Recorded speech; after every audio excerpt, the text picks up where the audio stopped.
हम लोग केमिस्ट्री का जो टॉपिक आज करने जा रहे हैं कैटालिसिस और उसकी टाइप्स पे करने जा रहे हैं। साथ में इसमें हम फ़ेज़ के बारे में पढ़ेंगे कि फ़ेज़ होती है। मोस्टली इसके बारे में बहुत सारे लोगों को कन्फ्यूजन होती है कि फ़ेज़ क्या है।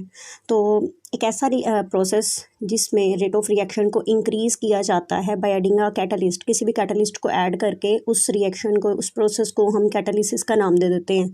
इस प्रोसेस को करवाने के लिए सिर्फ स्मॉल अमाउंट में हमें रिक्वायर होता है कैटालिस्ट जो होता है, ठीक है।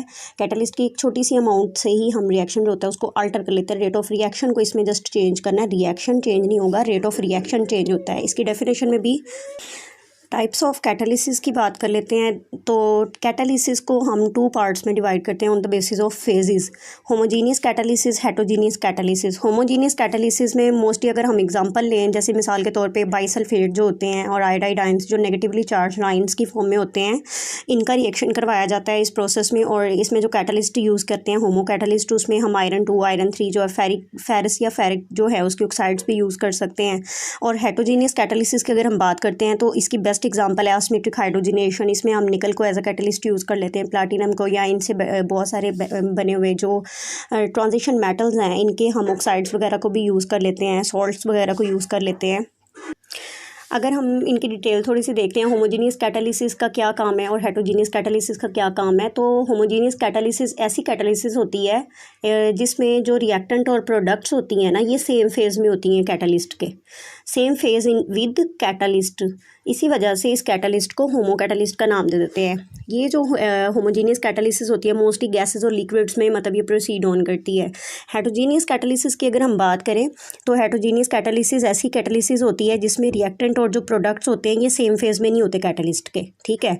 तो उस कैटालिस्ट को हम हेटेरो कैटालिस्ट का नाम दे देते हैं। और ये जो हेटेरोजीनियस कैटालिसिस होती है ये सॉलिड्स, लिक्विड, गैसेस इन सब में हो सकती है। अब हम बात कर लेते हैं इसमें साथ में फ़ेज़ की, क्योंकि यहाँ पर बार बार फेज़ को रिपीट किया गया है कि फ़ेज़ के जो हैं सेम फेज़ होना और नॉट सेम फेज़ होना। फेज़ क्या होती है? The pathway in which the reaction is proceed on, एक ऐसा रास्ता जिसके ज़रिए से रिएक्शन कंप्लीट होता है उसको हम फेज़ का नाम दे देते हैं, फेज़ बोला जाता है उसको। फेज़ जो होती हैं ये 1 फेज़ भी हो सकती है, 2 फेज़ भी हो सकती है, 3 फेजेस भी हो सकती हैं। रिएक्शंस की बात कर रहे हैं कि जो एक रिएक्शन है, केमिकल रिएक्शन, जिसका रेट आपने इंक्रीज़ करना है, वो 1 फेज़ भी हो सकता है, 2 फेज़ भी हो सकता है, 3 फेज़ भी हो सकता है। अगर हम बात करें 1 फेज़, 2 फेज़ और 3 फेज़ की विद एग्जांपल्स, तो आपको डायग्राम में नज़र आ रहा होगा। यहाँ पर एक बीकर लिया है, कंटेनर है, और कंटेनर के अंदर आपने जस्ट बहुत सारे केमिकल्स का मिक्सचर बना लिया है और उसको आपने फिल किया है, ठीक है। बहुत सारे केमिकल्स जब आप आपस में डिज़ोल्व करते हो ना तो सारे मिक्सअप हो जाते हैं, और मिक्सअप होने की वजह से वो 1 फेज़ बना देते हैं। तो ये जो है यहाँ पर ये फेज़ को मेंशन कर रहा है, 1 फेज़ को।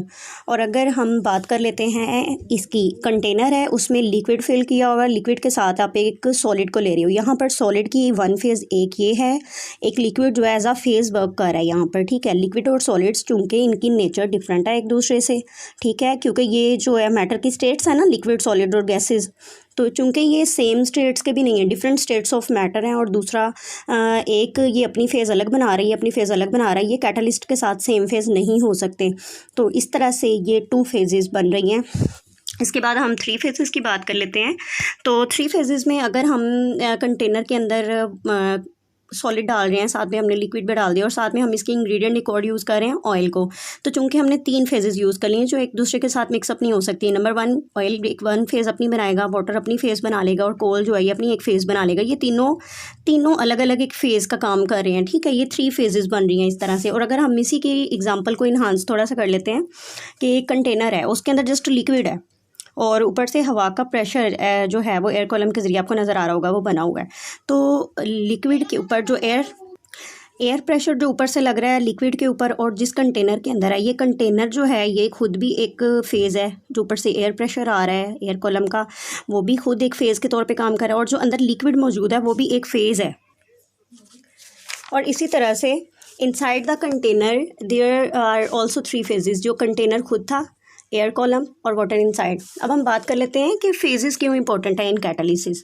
तो कैटालिसिस में फेजेस इस वजह से इंपॉर्टेंट है कि जितने भी केमिकल रिएक्शन होते हैं ना, inspire the process of catalysis समेत सबको ज़रूरत होती है फेजेस की, क्योंकि जो भी रिएक्शन हम कर रहे होते हैं, जो भी केमिकल रिएक्शन प्रोसीड ऑन हो रहा होता है वो फेजेस पे डिपेंड कर रहा होता है। क्यों? क्योंकि जब भी कोई रिएक्शन आप करोगे, किसी रिएक्टेंट को प्रोडक्ट में आप चेंज करते हो, तो प्रोडक्ट में चेंज करने के लिए आपको कैटलिस्ट की ज़रूरत है। किसी में नहीं भी ज़रूरत होती है, वो डायरेक्ट भी चेंज कर लेते हैं, लेकिन माइन्यूट अमाउंट में होती है, वाटर के प्रेजेंस में हो जाता है। कोई रिएक्शन प्रोडक्ट में चेंज हो रहा है, रिएक्टेंट प्रोडक्ट में कन्वर्टेड हो जाता है, किसी में हीट की ज़रूरत होती है, और कोई ऐसे होते हैं जिनको आप स्पीडली करवाना चाह रहे हो तो आप कैटालिस्ट का यूज़ कर लेते हैं। तो कैटालिस्ट का जब आप यूज़ करते हैं तो फिर रिएक्शन जो होता है ज़ाहिर है प्रोसीड करता है, तो उस दौरान फिर कोई ना कोई फेज़ उसकी चेंज हो जाती है, या तो फिर वो होमोजीनियस फेज़ में चला जाता है या हेटरोजीनियस फेज़ में चला जाता है। वो डिपेंड करता है कि आपने जो कैटालिस्ट यूज़ किया था वो आपके रिएक्टेंट और जो आपने प्रोडक्ट अटेन की है उनके साथ होमोजीनियस कैटालिसिस कर रहा है या फिर हेटरोजीनियस कैटालिसिस कर रहा है। ठीक है, तो वो जो है वो 1 फेज़ में भी हो सकती हैं प्रोडक्ट्स आपकी, और रिएक्टेंट के साथ 2 फेज़ हो सकती हैं, 3 फेज़ हो सकती हैं। रिएक्टेंट और प्रोडक्ट जो है वो कैटालिस्ट के साथ इन फेज़ होते हैं। तो यहाँ तक हमारा जो था वो आजकल का लेक्चर था।